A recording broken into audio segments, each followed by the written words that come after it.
شيئتي مهما شربت ماء عذب فاذكروني أو سمعت. بسم الله الرحمن الرحيم. Allah says in the Quran, وَتَزَوَّدُوا فَإِنَّ خَيْرَ الزَّادِ التَّقْوَى, and make provision for yourself.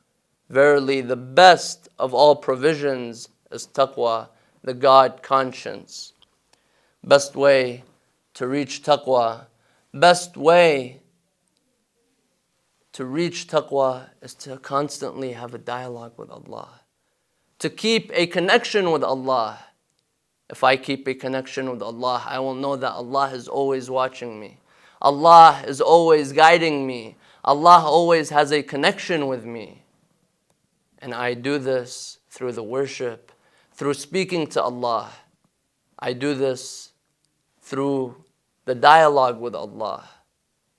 What are some ways that we have dialogue with Allah? What are some ways that we speak to Allah? One is dua, always asking Allah, always making myself in need of Allah's guidance, in need of Allah's blessing. But many of us, we always do dua, we always ask Allah, but I have not reached the state of taqwa. I have not reached the state of having a secure soul. So dua might not always work. Because sometimes I see people asking Allah, I see people gathering together and asking Allah, and I might ask them. Or I might ask Allah out of a materialistic need, out of a worldly need. Something in this life, I need something, I need a car, I need a house. I sit and ask Allah.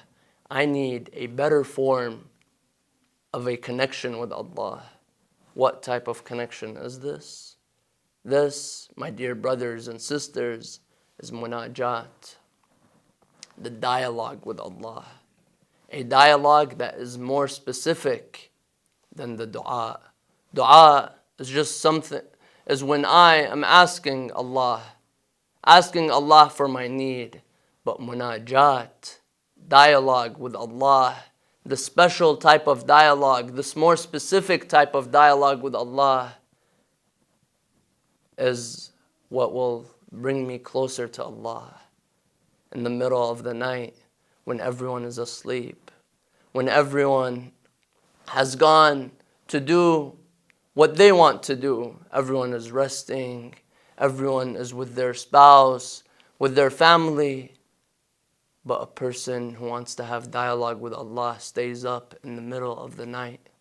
In the middle of the night, they stay awake just to speak with a loved one, to speak with Allah, to have this dialogue with Allah and speak to Allah. Tell Allah how I am feeling inside. Feel ashamed and apologize. Heal the wounds of my heart. Try to cover up on my sins. Repent to Allah for what I have done.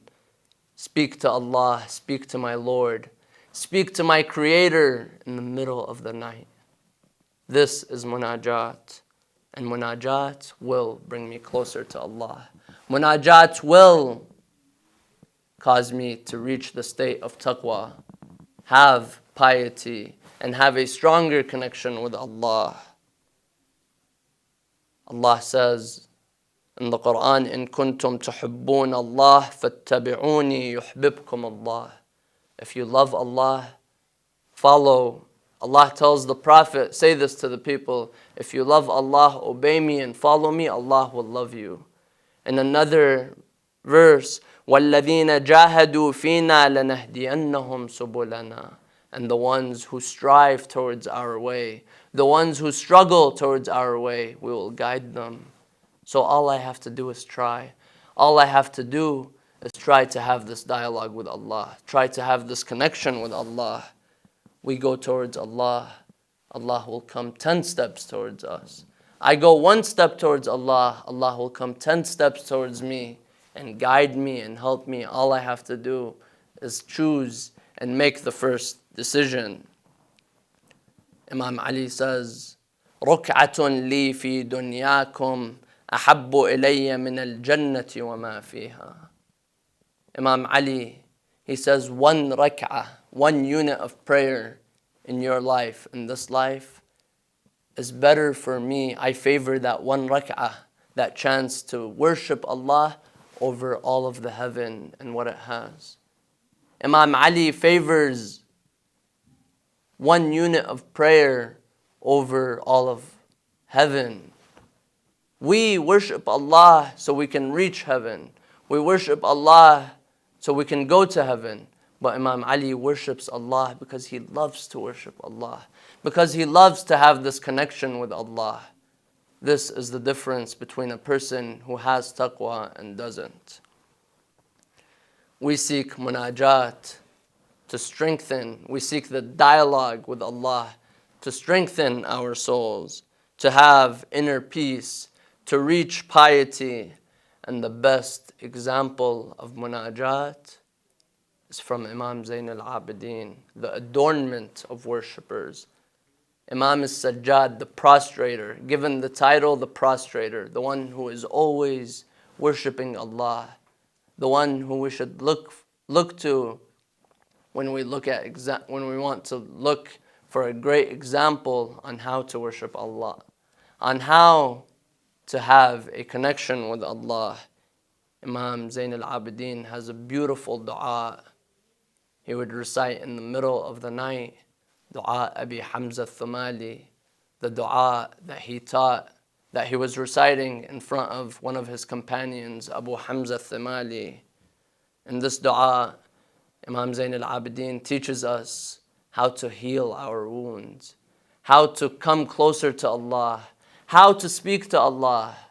Allah wants us to speak to Him, but there are ways in speaking to Allah. We cannot just go and speak to Allah in any way. Of course we can, but there are ways to speak to our Creator, to speak to our nourisher, to our provider, to the one who has given us everything that we have. And we learn this from the Imams. In the dua, Imam Zayn al-Abidin says, Ilahi bika asha qalbi. Oh Allah, through you my heart has survived. وَبِمُنَاجَاتِكَ بَرَّدْتُ أَلَمَ الْخَوْفِ عَنِّي. And through this dialogue with you, I have cooled down. I have the fear that is in my heart. When I have Allah, nothing can harm me. But if I don't have Allah, everything can harm me. But Imam Zayn al-Abidin, in this dua, he speaks to Allah from our point of view. What is my point of view in this life? I am the sinner. I'm the one who disobeyed Allah. I'm the one who is always in need of Allah. I'm the one who Allah has given me everything I have. Imam Zayn al-Abidin speaks to us from that point of view. Imam Zayn al-Abidin points out a few factors in Dua Abi Hamza Thumali of disciplining my soul, teaching my soul to come closer to Allah, teaching my soul to reach the state of itmi'nan.